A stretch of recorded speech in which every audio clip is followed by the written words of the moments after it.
In this training video, I'm going to cover the most boring but most critically important thing you need to do during due diligence, especially when going through the due diligence process associated with any asset class in commercial real estate that is not multifamily. And this is called lease abstraction, okay? Abstracting leases.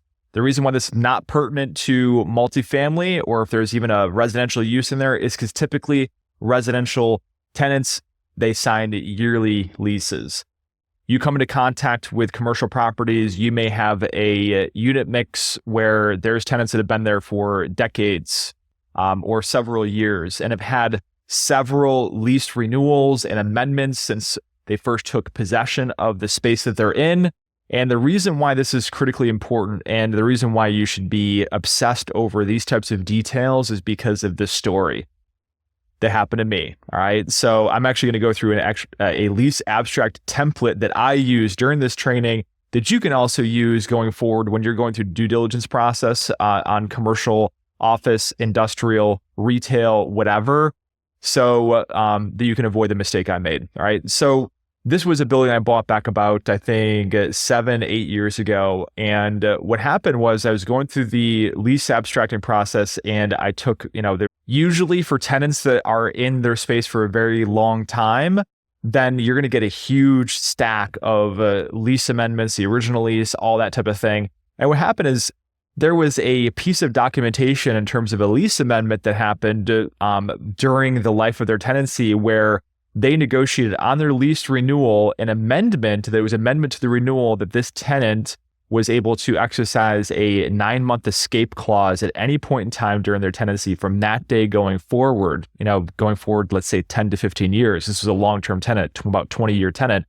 And so what happened to me was I negotiated a 7-year lease renewal with them. I put a ton of money into their space in terms of getting this architecturally specified carpet tile that that was the only carpet tile that they could live with, right? And all these other expensive build out options. And come to find out, they had the right to essentially terminate their lease and walk away within 9 months notice for any reason or no reason at all. So anyways, lease abstraction, I'm going to jump in. I'm going to share my screen right now, exactly what this looks like and the exact process that I use going forward in due diligence and how to avoid the mistakes that I made. So this is what a lease abstract template looks like. But before I get into actually how I populate this thing and aiding me in the due diligence process, you're going to want to take this into consideration in terms of specifically what I do going into this. Now, one thing it might tell you, intuition might tell you, is that you'll want to work your way from newest documentation to oldest and work your way backwards. I prefer to do it the other way. I want to understand the entire life cycle of that tenant when they took space at the particular building I'm looking at, and note any sort of changes that went along the way, and also do some cross referencing in the process as well. Okay, so what I'm going to do is I'm going to take the oldest thing that I have on there. Usually that's the original lease. All right, the original lease when they first moved in. Like I said, this tenant was 20 years prior to me purchasing this building. So there's a lot of documentation there. So I go from that way working forward. It is incredibly tedious. There's a lot in terms of the lease that you can actually skip through. If you're looking at stuff with indemnification and all this other stuff, and it's seems to be very boilerplate, you don't have to go line by line through that. You should at least get your eyes on it, but you don't have to take it apart word for word and that sort of thing. So that being said, there are companies that do this, third-party companies that will do lease abstraction, that sort of thing. I've never used them. I've always counted on doing it myself. So this is the way that I do it specifically. So you're going to have an original lease. And usually when a tenant renews their lease, a commercial tenant, they're not going to negotiate an entirely new lease. They're going to amend it or extend the current lease in place. And they may add things on it. Okay, we'll extend our lease for 5 years, but we want $10,000 or $20,000 in tenant improvements for us to put back into the space and bring it up into the 21st century or whatever. Okay. So there'll be some amendments and changes through that. Some of these documents are 1 to 2 pages. All right. And the type of language you're going to want to look out for is language that in the likelihood, in the withstanding that this there's any discrepancy between and any other lease documentations and this document here dated on this date, August 31st, 2024, that this language will control. Meaning if there's any conflicting language in prior leases to this, then this new one will control. So you'll see that type of language as well. So when I go through here, I'm going to actually document all the amendments that happened on here. Additionally, not just for the purposes of due diligence and lease rights to tenants, what this really allows me to do is to understand the history of this tenant in the building, especially if they're long-term. Good thing about long-term tenants is that tenants that typically stay longer, have stayed longer, usually stay longer. They're sticky. All right. This is what the industry terminology are. We love sticky tenants. Okay. So we don't have turnover and that sort of thing. So this is where I actually, document the dates in those leases. The reason why that's important to document these lease amendments is to see where there might be some gaps. This is what I missed, right? Is that there was actually a reference to an amendment based upon this escape clause was in this lease that was that presented an actual gap in the date, right? Usually these lease amendments will reference the date of the original lease, let's say going back 20 years ago, and then subsequent amendments and renewals after that. Okay, so you're gonna want to make sure you're taking into account that every single one of those documents and their dates are accounted for, so you don't get left holding the bag. And also the other additional reason of understanding the relationship of the tenant to that building is that it kind of, and this comes from intuition and experience, right? It gives me information about, do I feel like this is going to be a long-term tenant going forward, right? So if there's a history of a tenant that, they took 5,000 square feet of space and at the renewal, they gave back 2,500 square foot of space, right? And the landlord had to lease up that 2,500 square foot of space. And then the tenant came forward and they, wanted an additional 1,000 square feet of space. And then on next release renewal, they gave back 3,000 square feet of space. That is an indication to me that this tenant has been sort of is like feast or famine, doesn't really have a predictable growth pattern and that sort of thing, right? And also that business is very, very hinged. The performance of that business is hinged upon, let's say, a founder, right? So if that founder is, let's say, 65 years old, and they're really they own a business, but they more or less own their own job because the business is so important on them. So if they end up, retiring, then things could go sideways. All right. The other thing I want to look on the leases as well is, were they personally guaranteed? All right. So a lot of times when you're looking at commercial leases, especially corporate leases with national chains, you're not going to have, I'm just trying to figure out Tim Cook personally signing for an Apple store lease, right? CEO of Apple, right? Usually in these mom and pop leases, there's going to be a personal guarantor. So if that business goes sideways or they go bankrupt, they just simply go out of business, that there's some sort of tail responsibility that's associated with that. Okay. So pretty simple, standards here. And this is very important for our management team to use this as a basis, so they don't have to claw back through all the different lease language and that sort of thing. So they can reference this lease abstract template when they have a question or a tenant has a question with the lease and all that sort of thing. Okay. So on here, I'm going to go back through all of the original ones here. If you have to, you can actually, if you do a spreadsheet like this, you can take this and duplicate it. So that if you have, several leases and that sort of thing, then you can actually do that. All right. So if so no worries, you don't have to mess around and manipulate the spreadsheet and make it all look wacky and that sort of thing. Okay. Option periods. An option is essentially tenant has the sole right to renew a lease. Okay. For a predetermined, period. Right. So it's very, very typical in this industry where you'll sign a new lease with a tenant. It's a 5-year lease, especially with office tenants, for instance, 5-year lease. And then they have maybe 1 5-year renewal option or 2 5-year renewal options. I've done previous trainings on this. Options are not good for the landlord. They're only good for the tenant. Okay. That means that, hey, if we do this for 5 years and things don't work out, we can get out. Right. But for me as a property owner, a 5-year lease with 2 5-year renewal options to me is essentially a 15-year lease at the sole discretion of the tenant. All right, that is not good for me. All right, because at each time that tenant has the option to renew, that takes away my right to bring rents up to market rents if they're at a very, very low market rent. And it also it also allows the tenant to have more power over me as a property owner. Now, do I avoid options like the plague?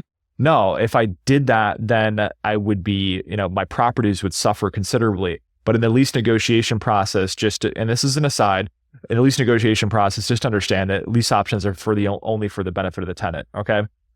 Notice date. This right here is typically with any lease option, there is going to be a requirement as to when that tenant has the right or the expiration of that right to exercise their option to renew. Typically, it might be 6 to 9 months, right? So they have to notify in writing to the property owner or representative of the property owner that they're exercising their right to renew the lease, let's say 6 months before the lease is up, or not more than 12 months. Okay. The other important thing to consider when you're putting in language associated with lease renewal options, like I said, they're not totally avoidable, that you have specific provisions in that lease that that the tenant has to abide by, right? That they cannot be in violation of their lease. They have to be current on rent in order to exercise their option. So the important thing of this is that if, let's say, their right to renew is gone at 5 months and 30 days or 5 months and 29 days, and it expires, then it allows you to basically be like, hey, you cannot exercise your option unless you're current on rent. All right. So if you're $10,000 behind on rent and you can't catch that up by the time your option period expires to exercise that option, then your lease renewal option just goes away. And we're back to the drawing board. Fine to keep you here, but it's going to be a new game, new terms, and that sort of thing, and not what was pre-negotiated in the actual lease option. So this enables you to have power, and they can't just exercise their option to renew with no strings attached to it. Okay. So sales reported. This isn't really that important. This is if you're buying a regional shopping mall and there's a certain percentage of sales that the landlord gets on a tenant. So this is usually not a factor. Okay. So parking, relocation rights. So one of the things that I really, really like a lot in negotiating leases is having relocation rights negotiated in the lease. Relocation rights mean that, hey, I know you're on a 10-year lease, such and such dental or whatever, or such and such insurance agency. But if I needed to relocate you to a similar space in my building or another building I own or somebody else's building, that I have the right to do so. All right. So this is a great example. Like, let's say if you have a 20,000 square foot office building that really might be worth more vacant to, like, let's say if this is close to a hospital campus, for instance, and you have a potential hospital user that would take 10,000 square feet and pay primo rent for that space, like let's say $25 a square foot for medical office building space, and you have your average leases in there that are at $10 a foot, that you can essentially like have your building just like for a lease forever to really see what type of fish are out there, so that if you do get a really, really grand slam tenant, you have the option to go through there, relocate the tenants you currently have on leases.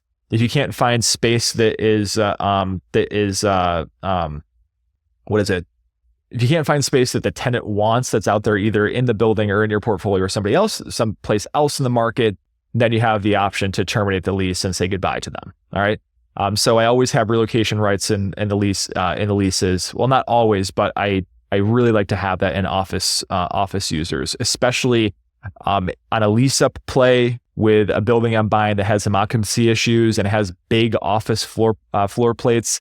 And right now, the only thing that's leasing is small office floor plates, like 2 to 3 private offices in a reception area type spaces, and not these like huge bullpen 10,000, 15,000 square foot office spaces that I'll go in there, demise space down or break up the space, subdivide it, lease it up to smaller users. And then if I get a whale that comes in from a broker that I know is representing some major hospital system or some, major, financial services company, then, or a Fortune 500 company, then I know that I used to have that in my back pocket to relocate those leases, and I can actually add more value, right? So if I'm actually looking at there and I have 10 tenants in this building, a 10,000 square foot building, and I'm going to relocate them because I have the right to, and then I find a building out there that's 30,000 square feet that's got 10,000 square feet vacant, then I can automatically add value by buying that building, relocating my current tenants, moving them over there, and creating millions of dollars worth of value on that other asset. So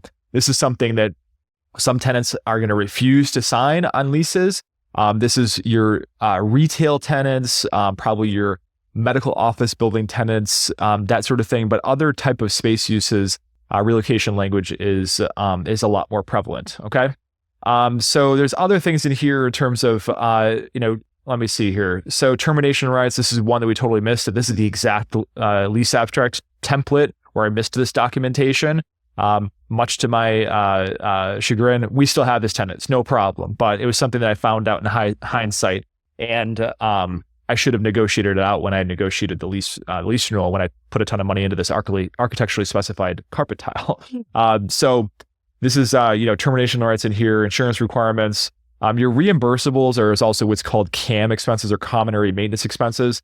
This is stuff like you've probably gone out there, you've heard a few different terms. I'll do a special training on this in terms of lease structures between gross, modified gross, net, double net, triple net, that sort of thing, in terms of reimbursables. So sometimes you may have, modified gross is a style of lease we have across most of our portfolio. And what that means is that you have a base year in terms of you're like taking a snapshot of what your expenses are on that property for that year that a tenant moves in. So they move in at a base year, they're locked in at that, those expenses, right? If property expenses go up, right? If real estate taxes go up, if insurance goes up, if repairs and maintenance goes up, then I can actually bill back the tenant for the increase in that. But if expenses stay the same, then their rent stays the same. There's no additional rent that gets charged above base rent going forward. So anyways, here, there's all this other stuff here. Utilities. One of the things on here, and I forgot, it's on here somewhere in terms of building hours. Building hours is usually a provision of the lease if you have common utilities and, because some of these larger buildings you buy, like the one that I'm sitting in right now, there's, one source of heating, and there's maybe, in the 65,000 square foot building, there's like 10 electric meters, but we have 55 tenants in this building. Okay. So there's going to be a certain amount of shared utilities, that sort of thing, and common area utilities. So you also want to make sure, okay, what temperature do we have to keep the building at, and also during what hours? These are building hours. So if, for instance, there you have one tenant that's in a building that they have the right to have the building kept at 68 degrees Fahrenheit, 24/7, 365 days a year, then, this is a 2,000 square foot tenant. I'm actually referencing something that actually happened to us. 2,000 square foot tenant that wanted utilities 24/7, 365. I'm heating an entire 65,000 square foot high rise just for the benefit of this one tenant. This actually became a dispute, and we ended up having to part ways. But just something to to consider on the utilities. And sometimes these building hours, they may have different amongst different tenants. Okay, best thing here is when you take over a building. And this isn't always possible, but when you take over a building, especially if there's leases that are coming up, negotiate a brand new lease and work with your attorney to make sure that whatever proceeding or any lease documentation or amendments that were signed before become null and void at that point in time. We're like dealing with clean apples from day one, brand new lease. We know what the ground rules are, and then having uniformity across at least that building, if not your portfolio. So so your staff, or you, if you're self-managing, which is what I did for a long time, know kind of like exactly, okay, all right, this is the standard operating procedure. You don't have all these different operating procedures across all these different leases and all these different buildings and so on and so forth. All right. Estoppel is another thing here. And Estoppel basically is a simple piece of documentation that says, hey, this is who we are as tenants. This is our lease term. We are not in default. And this is what our security deposit balance is. All right. And there's generally language in leases that require, when the landlord needs it, to have the tenant sign what's called an estoppel. It's just like an affirmation of what the fundamental lease terms are in a lease. Okay. And the tenant is required to sign that. This is important for financing and also for selling a property. Okay. So you want to make sure that there's language pertaining to estoppels and the tenant's responsibility for responding to those estoppels and acknowledging and signing those as well. All right. And then at the end here, you have, late payments, that sort of thing. So, so I hope some of these real world stories have helped you in when you're going through the lease abstracting process. If you find this at all helpful, I know it's boring stuff, but it's incredibly important. Don't get your teeth kicked in like I have had in the past. It's important. So use this as a resource. Any questions you have about this, make sure to drop a comment down below. I record these videos. I want to put as much value out there to as many people as possible. So if you have questions, I'm sure you're not the only one. So drop it down below. Or any other thing you want to hear pertaining to commercial income property, not just due diligence, but financial analysis, the whole 9 yards, right? I've been doing this for 18 years. I have a lot of experience, a lot of stuff up here that I really like to get out there in YouTube land. So definitely make sure to do that. Give me a subscribe and hit the notification bell like you see all the other YouTube people out there say. But it really helps me in putting the value out there for other people that are looking to graduate in the commercial real estate space. And as always, if you're an experienced residential real estate investor and all this stuff kind of makes your head spin, you don't have to know all of this stuff all at once. And I'd be happy to get a call with you. My job is helping residential real estate investors that are sick of properties that pay them chump change, swim upstream into commercial real estate deals that add hundreds of thousands of dollars to their net worth and several 5 figures. And a lot of my clients actually 6 figures, several 6 figures in cash flow per year by doing just one deal. All right. One deal a year. Doesn't that sound beautiful? I used to be a deal junkie doing one to 2 deals a month. All right. And I was running ragged out there. And these properties were annoying and paying me chump change in the process. So anyways, hope you found this helpful. Take care. Cheers.